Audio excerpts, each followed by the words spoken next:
तो आधे घंटा वो बैठा रहेगा, आपसे बाइट लेगा। लेकिन तुच्छे यूट्यूबर जो है ना, वो घर में घुस करके जबरदस्ती कर रहे हैं, उसको थप्पड़ से बात करिए। थप्पड़ से डरने की जरूरत नहीं है, सरकार हमारे साथ है। और प्रशासन से भी कॉल आया है मेरे पास कि आप किसी को बाइट मत दीजिए। गोरखपुरिया भौजी कौन होती है? गोरखपुरिया भौजी कहीं की सीएम है, डीएम है, पीएम है, क्या है गोरखपुरिया भौजी? कि मालती चौहान का बेटा गोरखपुरिया भौजी क्यों लेके गई? तो हम आपको बता दें दोस्तों, ये जो मैटर था, गोरखपुरिया भौजी ये किया, गोरखपुरिया भौजी वो किया, तो आप लोग सभी लोग जानते हैं कि गोरखपुरिया भौजी अपने मर्जी से कोई काम नहीं करती हैं। गोरखपुरिया भौजी कोई भी काम करती हैं तो आप लोग से पूछ के ही करती हैं, आप लोग के बिना परमिशन से कोई काम नहीं करती हैं। आप लोगों ने बोला कि भाभी आप मालती चौहान का मदद करो, तो मैंने उसका मदद किया। आप लोगों ने बोला दोबारा, जब भी मैंने कोई भी कदम उठाया आप लोग से पूछ के किया, आप लोगों ने कमेंट किया, कमेंट के द्वारा मैंने काम किया। आपका जैसा कमेंट रहता है वैसा मैं काम करती हूँ। दोस्तों, कहने का मतलब ये है कि यहाँ पे सवाल आ रहा है जबरदस्ती मालती चौहान की दीदी जी से। कुछ मीडिया वाले पूछ रहे थे कि इसमें कहाँ तक सच्चाई है कि गोरखपुरिया भौजी का इसमें हाथ है मालती चौहान के मरने का, जो कि वो साफ साफ बता रही हैं, उनके चैनल पे साफ साफ बोल रही हैं कि गोरखपुरिया भौजी का इसमें कोई हाथ नहीं है, बल्कि उन्होंने मेरा मदद किया है।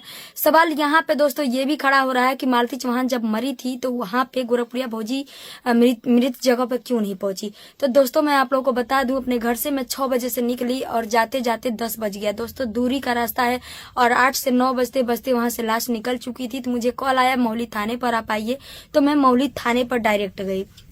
पहली बात ये हो गई।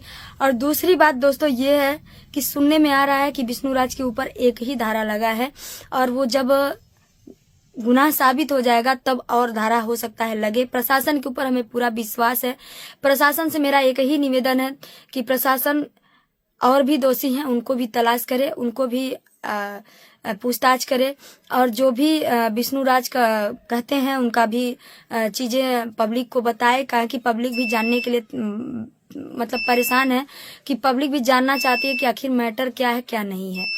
और आप लोगों से बता दे दोस्तों, आज मैं वीडियो नहीं बनाना चाहती थी बिल्कुल भी, क्योंकि दोस्तों मेरा तबीयत बिल्कुल खराब है और बहुत ज्यादा धमकी भरा कॉल आ रहा है, बहुत ज्यादा मेरे पास प्रेशर है, काम को लेकर के प्रेशर, हर चीज का प्रेशर है। वीडियो सीडियो कुछ मैं बना नहीं पा रही दोस्तों, मुझे डिस्टर्ब किया जा रहा है।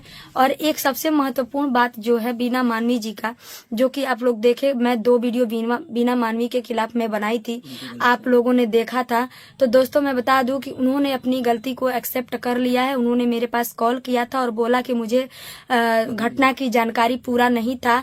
जो संत कबीर नगर वाली महिला थी, जो महिला अध्यक्ष के नाम पर बोल रही थी, उन्होंने उनको गलत रिपोर्ट दिया था, उसके आधार पर उन्होंने बयान दिया था। तो अभी वो इस मैटर में कुछ नहीं करेंगी। वो बोल रही है बाबू जो तुमको जैसा अच्छा लगे करो, हमको सच्चाई नहीं मालूम था इसलिए मैं ऐसे बोली, उसके लिए मुझे माफ कर दो। तो मैं भी बोली चलिए, जब आपको सच्चाई नहीं मालूम था तो पहले आपको एक बार जांच पड़ताल कर लेनी चाहिए, लेकिन उन्होंने ऐसा नहीं किया। बात करती हैं कि तुम बच्ची हो, ये हो वो हो।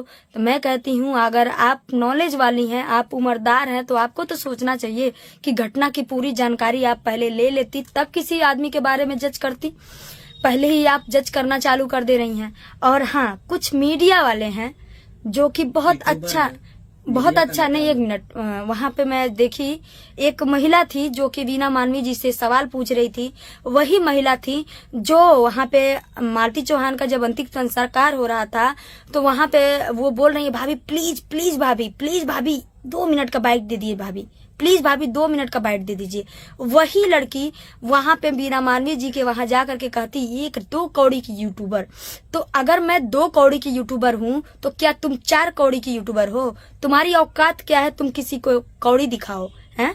तुम इतनी बड़ी नॉलेज वाली हो गई हो, पढ़ी लिखी हो गई हो, इतनी बड़ी विद्वान हो गई हो कि किसी के बारे में तुम ऐसे बात करती हो। पहले तो तुम अगर पत्रकारिता पढ़ी होती, पत्रकारिता नॉलेज होता तुमको, पत्रकारिता का तुमको शायद नहीं पता होगा। पढ़ाई किया जाता है, उसमें सारा चीज समझाया जाता है कि क्वेश्चन कैसे करना है, सवाल क्या पूछना है, क्या नहीं पूछना है, क्या संविधान के कौन सा सवाल आपको कटघरे में खड़ा कर सकता है, ये सारी चीजें तुमको नॉलेज होती। लेकिन तुमने पत्रकारिता तो पढ़ा नहीं, तुमने बस उठाया एक 500 का बोया का वो माइक और एक मोबाइल। देखो, हम ये नहीं कहते हैं कि तुम गलत हो, हम ये कह रहे हैं जो तुम टीआरपी बटोर रही हो गोरखपुरिया भौजी, 2 कौड़ी की गोरखपुरिया भौजी यूट्यूबर, इसके नाम से जो तुम टीआरपी पटना में जाके बटोर रही हो भाड़ा किराया फूक करके, इसी से तुम अंदाजा लगा लो कि इस गोरखपुरिया भौजी की औकात क्या है। ठीक है, पहली बात, यू आर काइंड इंफॉर्मेशन, ठीक है। दूसरी बात, टाइम ऑफ अयोध्या वाले बाबू, आप मीडिया वाले हो, आप भी पत्रकारिता अगर पढ़े हैं, आपको मैं कुछ बोल नहीं रही हूं, आप भी बहुत कुछ बोले हो। अगर कुछ पढ़े हैं तो किसी महिला के बारे में किस तरीके से बात किया जाता है, पहले ये पढ़ाई कर लीजिए, उसके बाद किसी महिला के बारे में आप इस तरह से क्वेश्चन पूछिए।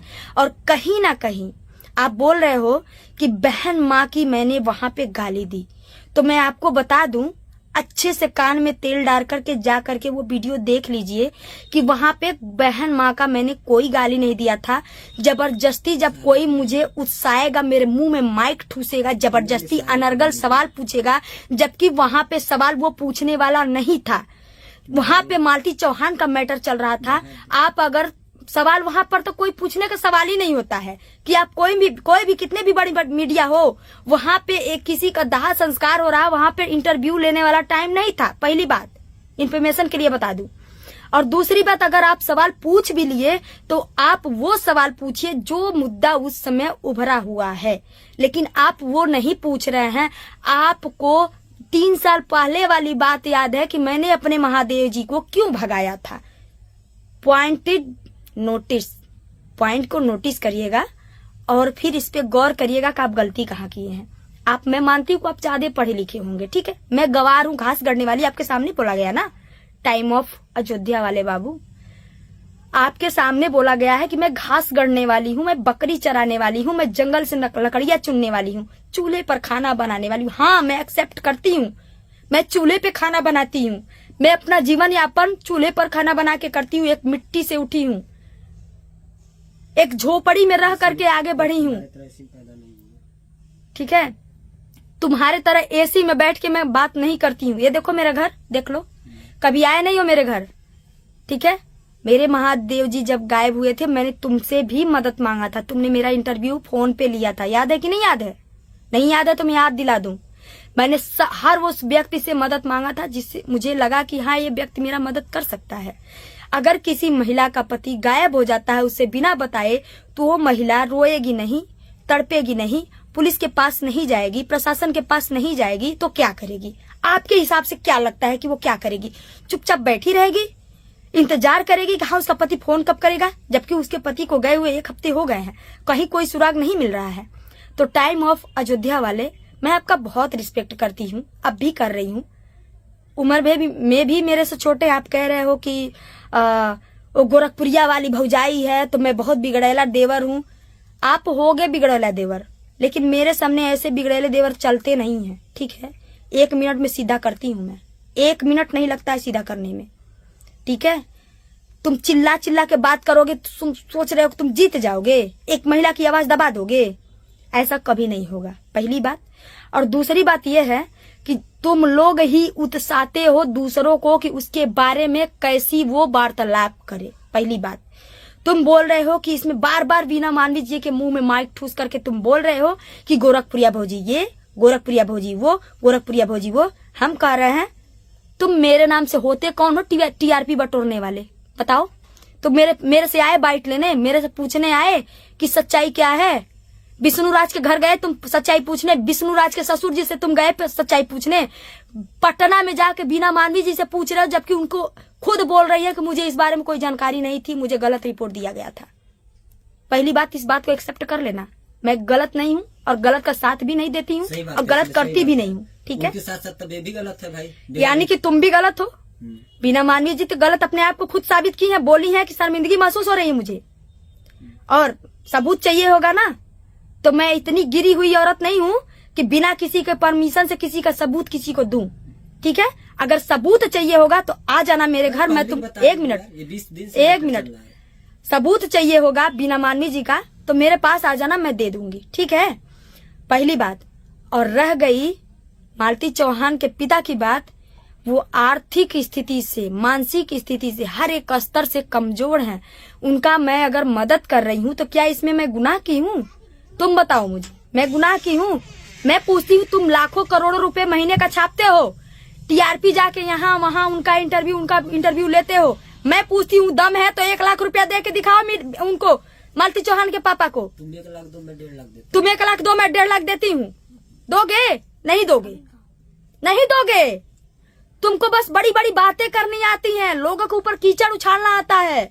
अगर तुम सच्चे रिपोर्टर होते तो एक बार मेरा नंबर था, एक बार मुझसे कॉल करके पूछे। नहीं, तुम्हें भाभी कहने में शर्म आता तो मेरा नाम रिंकी है। पूछते रहे रिंक, 1 मिनट, पूछते रहे रिंकिया निषाद, तो से हम पूछा था का सच्चाई है बताओ। रिंकी निषाद हमार नाम बा बाबू, टाइम ऑफ अयोध्या वाले, हमार नाम रिंकी निषाद बा। भौजाई भौजी कहले में तो के शर्म आवता, कोनो बात नहीं, हमें जरूरी भी ना तुहरे ऐसा इंसान के मुंह से हम अपन भौजी नाम स्वीकार करी।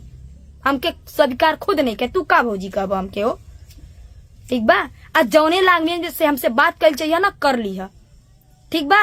तो दोस्तों हम ज्यादा कुछ नहीं बोलेंगे, वीडियो नहीं बनाना चाहते थे, लेकिन ये लोग इतनी ऐसी वीडियो बना रहे हैं टीआरपी के लिए। एक महिला का यूज कर रहे हैं, एक महिला तो चली गई, एक महिला को ये लोग इतनी टॉर्चर किए कि एक महिला चली गई।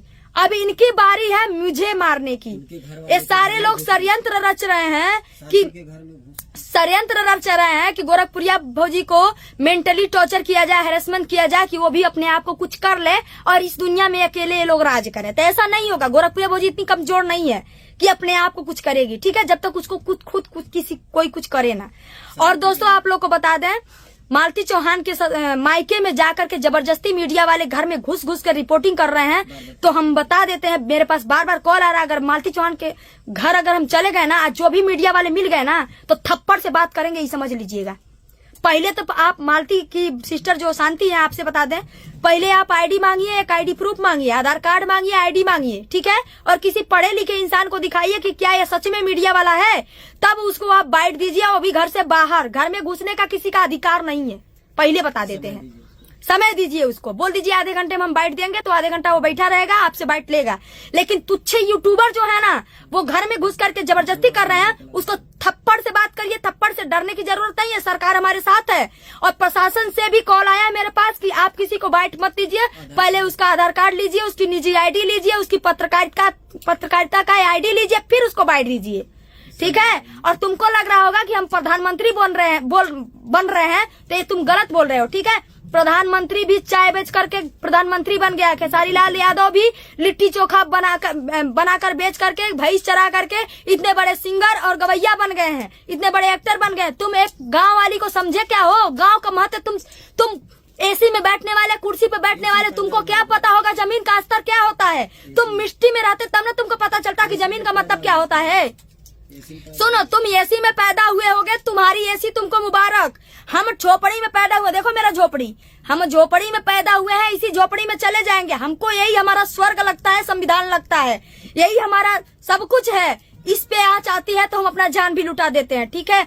तो बाबू थोड़ा सा नॉलेज में रह करके काम किया करो, पत्रकारिता जा करके पढ़ लो कि क्वेश्चन किया जाता है, ठीक है। उसके बाद किसी से सवाल जवाब करना।